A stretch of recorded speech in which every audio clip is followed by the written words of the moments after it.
Hola, bienvenidos al canal La Inteligencia Espiritual.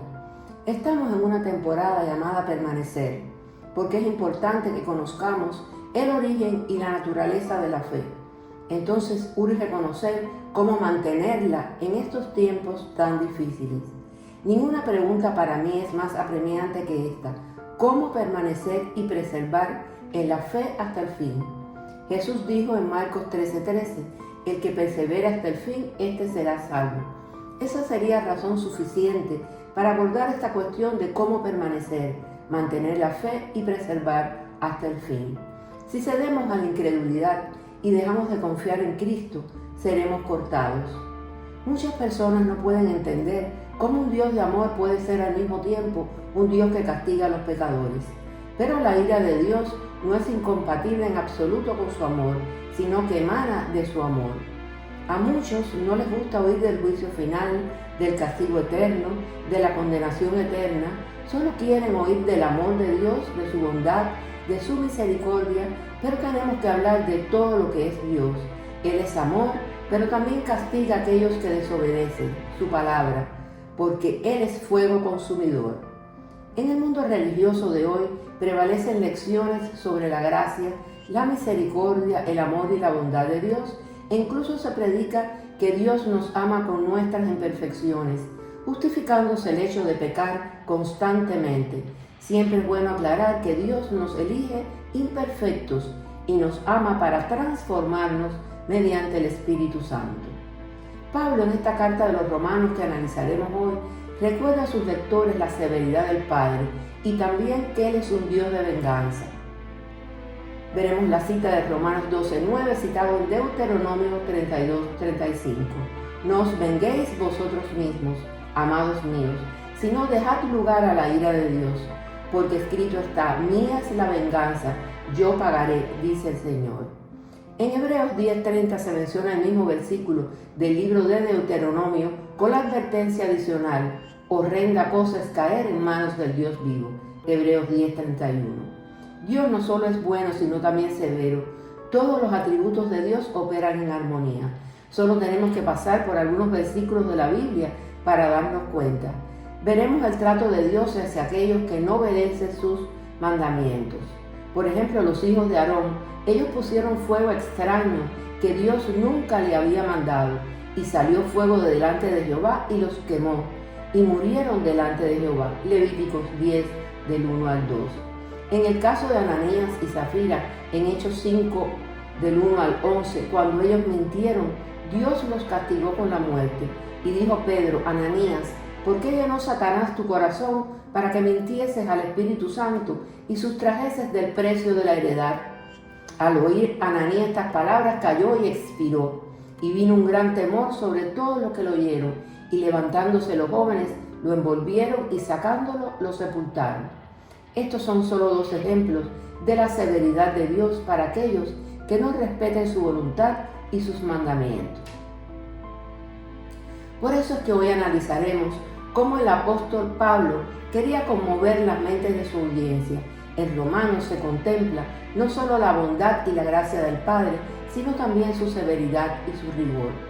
Esta es la idea que el flujo del pensamiento de Pablo nos impone en esta porción de la Biblia, Romanos 11, del 22 al 24. Mira pues la bondad y la severidad de Dios.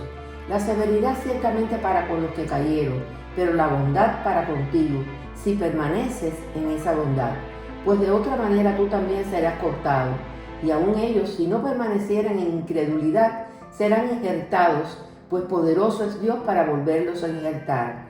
Porque si tú fuiste cortado del que por naturaleza es olivo silvestre, y contra naturaleza fuiste injertado en el buen olivo, ¿cuánto más estos que son las ramas naturales serán injertados en su propio olivo?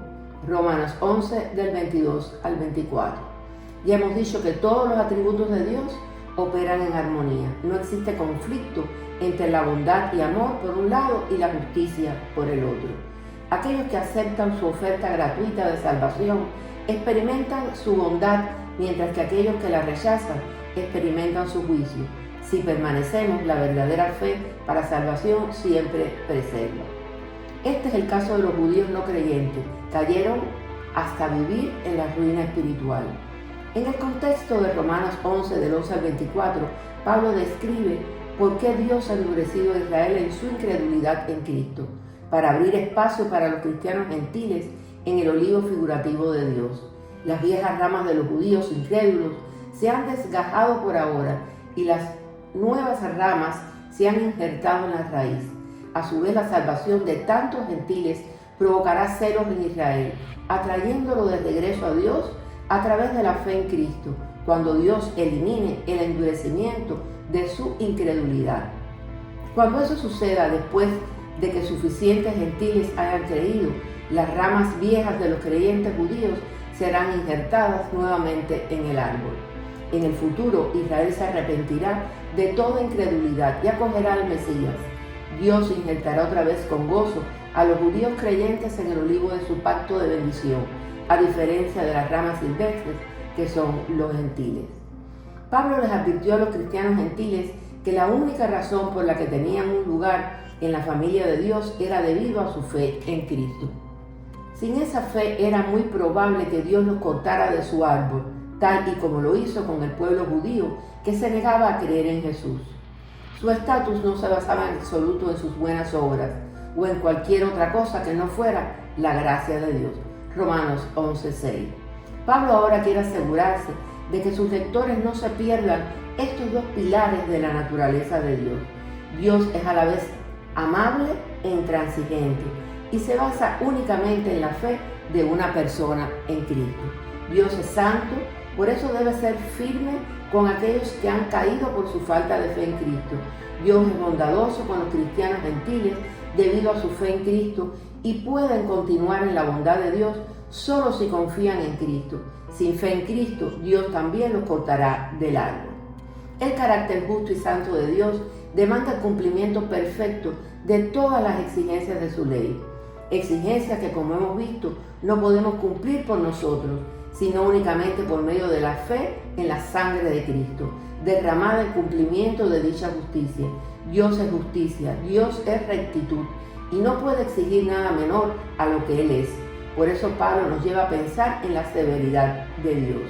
No podemos pretender seguir al Señor y coquetear con el mundo, con el pecado, o estamos con Cristo o contra Él. Dios es severo para todos cuantos abandonan la gracia para ir tras el libertinaje o tras el legalismo, habiendo antes sido expuestos a la fe, habiendo antes sido expuestos al Evangelio. Romanos 2:4.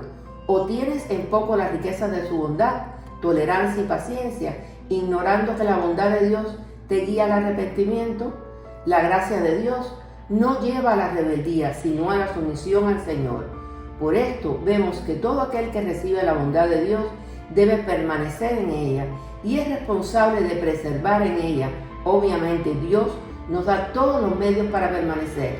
Nos da la fe, nos da el dominio propio, nos da su Santo Espíritu. Pero esta es la responsabilidad del creyente, ejercer una fe sincera. De modo que si alguien ha experimentado la bondad del Señor, necesariamente permanece en esa bondad, ejerce la fe verdadera, persevera hasta el fin, de lo contrario seguirá el destino de los incrédulos. Consideremos entonces, como dice Pablo, vivir en la bondad de Dios para permanecer. Gloria a Dios.